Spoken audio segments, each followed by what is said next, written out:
visual aid in order for our first grade students to be successful with a student-led conference.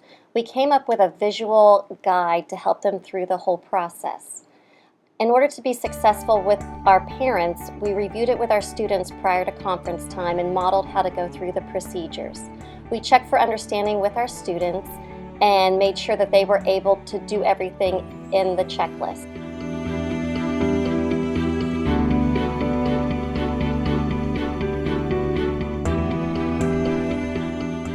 When the children arrived with their parents, the checklists were available at their seats, and the children were able to successfully follow the procedures even at the beginning of first grade. I walked around and monitored how they were interacting with their parents and whether or not they had any questions. We also had an exit ticket available for the students to fill out with their parents that gave us more information about their strengths and weaknesses overall.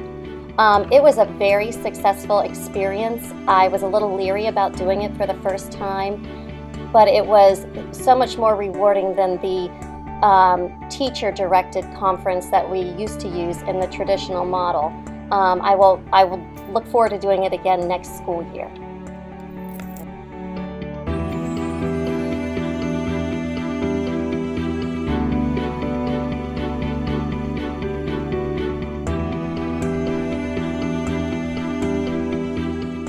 I was unsure how the student-led conference would work when first hearing the idea.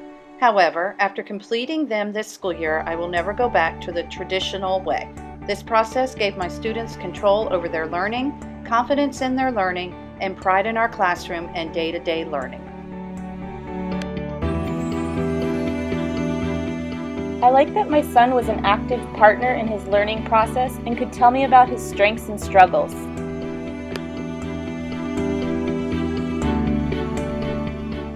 I liked the conference because it was so easy for me to explain how I was doing in school instead of my teacher telling my parents how I was doing.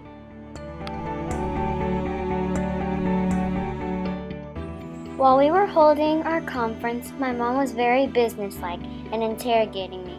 She asked me questions about reading and all of my subjects. It really made me feel like I needed to prepare to share with my mom and about how I learned.